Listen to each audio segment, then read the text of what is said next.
Yeah. Lights, camera, action.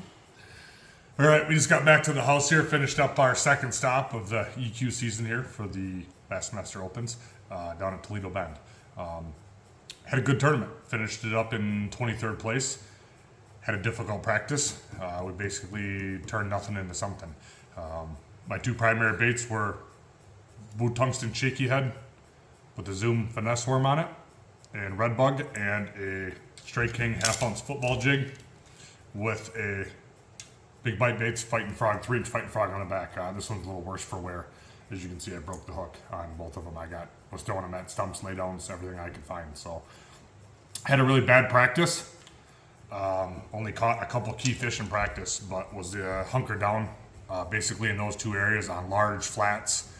Day one, started up above by the bridge there. I'd caught one 7-pounder there Wednesday morning in practice. Idled a bunch of it, looked at it. They seemed to be on the stumps and on the root balls.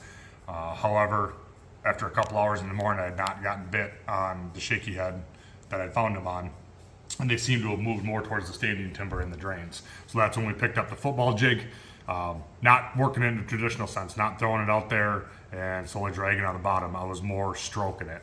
Working it very quick to cover a lot of water. Seemed to kind of trigger the fish that were real lethargic and not real interested in eating. Had one other little ledge spot on the other side of the bridge that I found. I got a nice, almost 7-pounder on day one, which really helped out the bag. A few casts after that, lost another probably 4 to 5 pound range on a big 8XD. But that happens. Had one other area down below takeoff on a big flat. Pulled in there, caught a couple fish, but nothing helped. So, I only had 6 legal fish on day one. But it happened to be the right 6, and we were sitting in 27th after day one. Day two, rolled back up, same area. We started on that ledge where I caught that big one. They had not set back up on it. We rolled over to another point in the same vicinity. My coangler wound up catching a 2-pounder on a Carolina rig behind me. Moved back over to my flat, started with the football jig, caught 3 good ones, lost another one at the side of the boat. Unfortunately, between the 2 days, left about 4 pounds on the table. So that would have been, I don't know if I'd have made top 10, but we'd have moved up a little bit further. Got a little better check, a little more points. But we had 3 up there. The wind started to blow pretty good, so I was unable to kind of hold on that. I was really making pinpoint casts with my live scope. Any of the fish that I could see, I never caught a fish that I saw. Basically, I needed to see a tree, a stump, a log, a laydown, something like that, and what I was making the pinpoint cast to, and they seemed to be hunkered right next to it. That's how I was picking my fish up. Day two there, we had 3 on that flat. I had a couple bites as well. We wound up rolling about noon. We rolled back down to my other flat below takeoff. I pulled up on what I thought was the juice. I came in at the wrong angle, so we drifted past it, and I saw some stuff that I hadn't even fished, hadn't marked, and in about 6 casts, I caught 2 legals, one of them being about 3 pounds, and was able to catch another one shortly after that upgraded and culled. So, ran around, did some other stuff on that. I think we only had 7 or 8 legal fish on day 2 and a couple of shorts. So, all in all, it was a good tournament. We really made something out of nothing. Very happy with the finish. Moved up back of a long ways in points. So we stand a fighting chance moving forward. 2 minutes till go. Get with it. You about to go stroke them? All right, come on up, 161. 162. All right, Brian, you behind him. 163. All right, get behind this camouflage post over here.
Gotta stick with it, I guess. That's a good one.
So as you can see here, this fish caught her on a football jig. She choked that football jig down. I actually had her hooked way in the back of the tongue.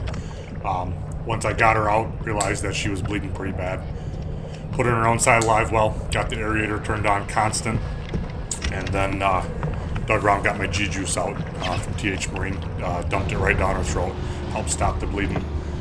Got her in the live well, constantly checked on her. She was doing okay, but was having trouble staying upright, which could have been a little bit due to the depth, but rather than fizz her, I decided to put fin clips on her so that she didn't come from that deep. She's about 12 feet of water, so a lot of times if you can get clips on those pectoral fins, they'll upright themselves and then their air bladder will balance itself out. So like I said, she wasn't that deep, so we got some clips in her.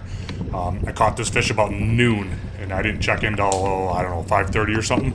And she was alive and healthy when I weighed her in and put her back in the release boat, and she's returned back to the lake. So conservation's always a must in our sport.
Next up, Brian. Brian Post. Come on up, Brian. EQ angler out of Wisconsin. We didn't have any mechanical problems today, right? No, we made it back with the same little unit we started with, so it was a good day. Looks like a good start, too. 5 fish for Brian Post. It is 18 pounds, 4 ounces. Nice start. He's going to be in 21st place. Brian making the best of day number 1 here at Toledo. Yeah, he blew his lower unit on day 1 at Eufaula. That's what I was referencing, but he had operational equipment today, and it paid off. 18.4's got him in 21st place. Good luck tomorrow, Brian. Hope this helps some other people catch some fish. If you guys are heading to Toledo anytime soon, give me a like, give me a subscribe, be post fishing, and we'll talk to you soon. Thank you.